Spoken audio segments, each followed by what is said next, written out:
Guys, good morning. Every morning lang po pala ako gumagawa ng video ko tapos reels. Nag-video ako ngayon kasi itatanong ko lang sa inyo kung ano yung gamot sa nangangating mukha kasi kahapon, ayan o. Tapos ayan pa, ang dami. Sobrang kating yan. Kasi kahapon nanlinis ako ng bodega kasi yung ibang damit hindi na kasya sa akin. Tapos tinago ko doon pero nilinisan ko muna. Then pag panlinis ko, mayroong mga, di ko alam kung tawag doon, yung parang lumili pa dito, nakadapos sa mukha ko, tapos kinamot ko. Di ko alam kung sa alikabok or sa ano. Basta pagkamot ko, ayun na nangyari sa akin. No? Sobrang kating niya, tapos pagkamot ko, nagkasugat-sugat na siya, tapos gusto ko pa sanang kumamot sa ibang part, kaso sabi ng kabord ko, wag ko daw kamutin kasi baka daw magdami pa siya lalo. Tapos ayan, hindi lang yan, pati din dito sa likuran ko, ang dami na yan.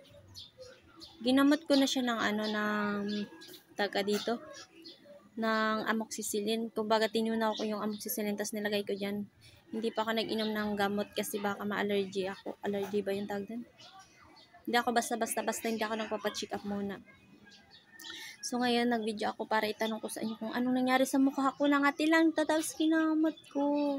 Tapos kung anong pwedeng gamot yung pwede igamot dyan sa mukha ko. Makati talaga siya, promise. So tingnan nyo, ilapit kayo sa camera. Dito sa park na to, medyo ang lalaki niya. Ayan, kati. Dito din sa kabila, ayan. Sobrang kati talaga niyan. Ayan, sobrang kati, guys. Parang nakahagard na talaga ako. Ayan. Tapos, meron pa ako dito sa kamay ko. Ayan, ayan pa sa kamay ko. Meron pa ako sa kamay dyan. Tapos, dito. Ayan, pati kamay ko. Meron na din kakakamot ko. Sobrang kati talaga. Parang gusto ko talaga siyang kamutin ng kamutin. Ang sarap pa naman kamutin. Ayan, sobrang kati. Pati dito sa kabila. Parang namamaga siya na iwan.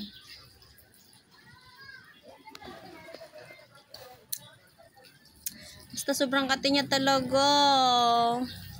Sobrang kati niya talaga, promise. Kating-kati na talaga ako. Nahirapan na din ako nito, oh my god. Tapos pag lumalabas na ako, naiiyak na ako. Sobra kasing kati. Parang gusto ko siyang kamutin na kamutin. Basta nakakairita talaga sa ganito. Ano kaya ka Queen of Vlog yung pwedeng igamot dito? Ayan sobrang kati talaga, guys. Ayan ang kati-kati talaga, guys. Anong gagawin ko? Oh no. Ayun, kasi sensitive man ng ng balat ko. Ano ba yan? Sobrang sensitive pag may nangati, tapos pag kinamot-kamot ko lang, sugat agad yan. Ayun kati talaga, basta parang hindi ako makagalaw ng maayos. Yung problema ka lang dito is baka baka magpiklat siya. Ano pag nagpiklat na yun? Diyos ko, wag naman sanang magpiklat. Ayan guys, ang kati-kati talaga niya. Sarap pamuti.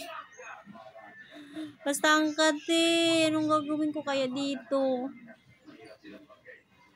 Ayan ang kati-kati talaga niya. Naiirita ako, naiwan. Hindi ko alam anong gagawin ko. Nilagyan ko kaninang umaga ng kagabi amoxicillin. Tapos ngayon nilagyan ko kanina nagbasa ko ng damit.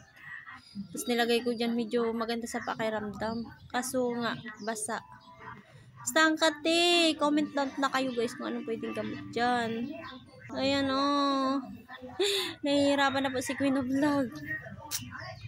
Sobrang kati talaga, promise, hindi ako nag-iinarte. Ayan, kati talaga niya, promise. Ayan kati-kati.